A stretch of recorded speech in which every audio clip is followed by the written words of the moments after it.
What's up, everybody? My name is SunGhost239, and we're doing another anime review. And this one, it's going to be in another world with my smartphone. It's a 12-episode anime, still with no second season. Not surprised. And it's on Verve, free to watch. And yeah, go check it. Go check this out.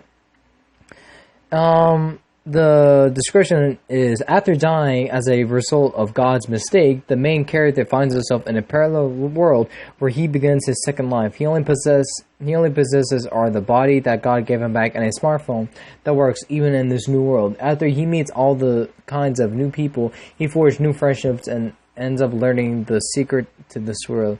He inherits the legacy of an ancient civilization and works together with the kings of some very laid-back countries of his carefree travels through this new world. So I don't even know the protagonist's name. I'll just use he pronouns. So this kid I think he was just wandering his own business until he died, and then God explained that I think it was something about like a lightning bolt that he created, and he just struck it down somewhere, hoping that nothing hits, but it did hit the kid, and he died, and he went to heaven, and then God explained, what just happened to him, that he killed him accidentally, and that he gave him I think he gave him an option, or that he was gonna give him a second life, and not the world that he came from, so he's put his life in a second parallel world that was sort of similar in some specs.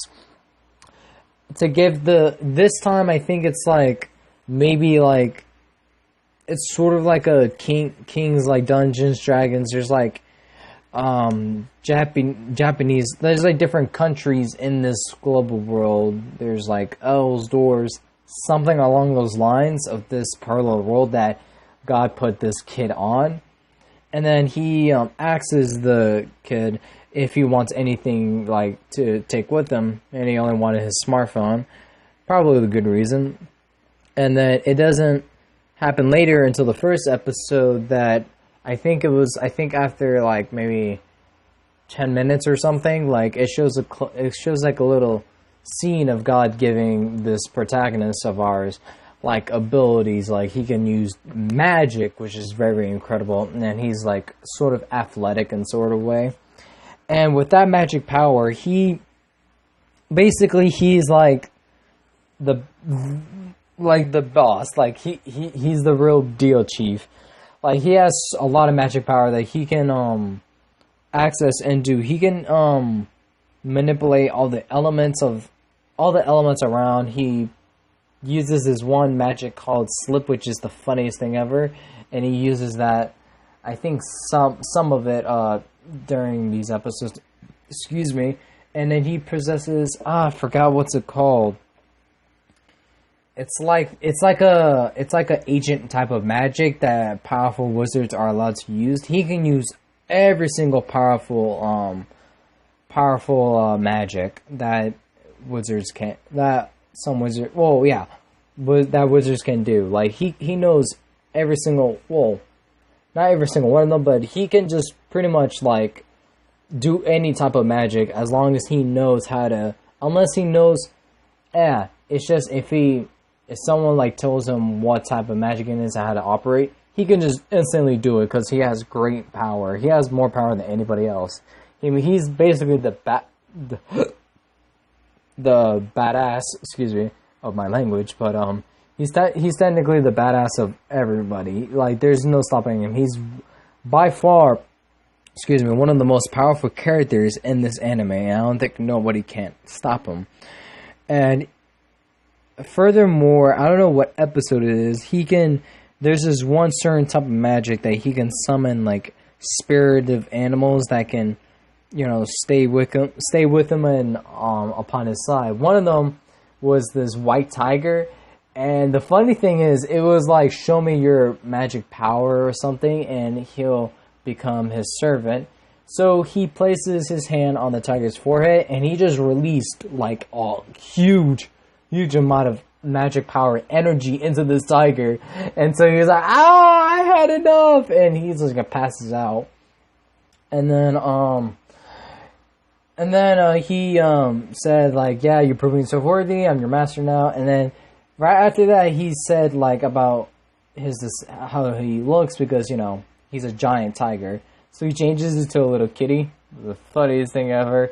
And he does that furthermore. I think it was either episode 10 or episode 11 where he did it again, and he summons this black emperor, and the white tiger is the white emperor. And he did the same thing to the white tiger, but different. He challenged the black emperor, which is literally is like a turtle, a giant turtle, and a snake around the turtle, like it's clinged onto it. And he just used this magic spell called Slip, where he, makes people slip. And yeah, and there's like so many more magic types that he can use. I don't remember all of them off the top of my head. You just need to watch this anime and have a good time. And he meets a couple more people. He meets these two twin sisters that in the first episode that he helped them out on a mugging or not a mugging, but like a unfair like trade or something, like, or unfair business deal. Yeah, that's the right word. And he just defeats the crooks and just decides to join with the sisters to working for the guild and just do missions, get rewards out of them. Simple as that. And then he meets another girl that's a samurai that's wandering around the earth trying to perfect her martial arts skills.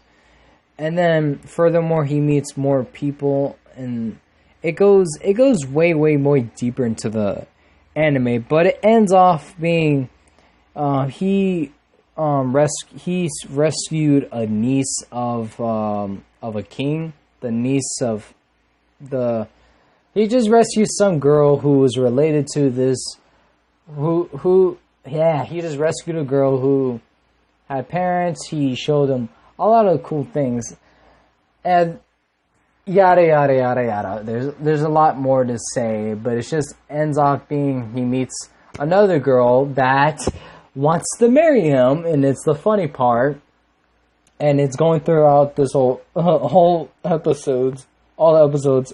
Furthermore, that she comes in as his future husband, and they were like really too young to even marry. This kid was like 16 years old, and the girl, I think she was like 14. It was really messed up. And then if you get to episode 12, the funny thing happened is all four of the girls love him to death. They just love how he's so kind and sweet and strong, and he's just all caring, all good around, and they just love him regardless.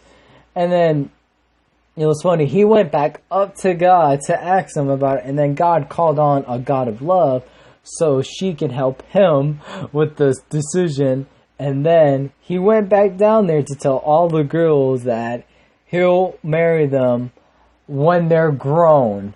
And it's like the funniest thing ever. So he can give them time to think about if they want to spend their lives with him. And they were all cool with it. All four of the girls were like, yeah, we're cool with each other. Let's just marry him. Oh man, he's my senpai. It was all that. I'm like, holy crap, my man is just, oh wow. It was impressive to me. And then it cuts to another scene where this other chick, a friend of the protagonist, that explains that this lady from the future tells her that our protagonist is gonna have 9 wives, and it's the most funniest thing ever at the end.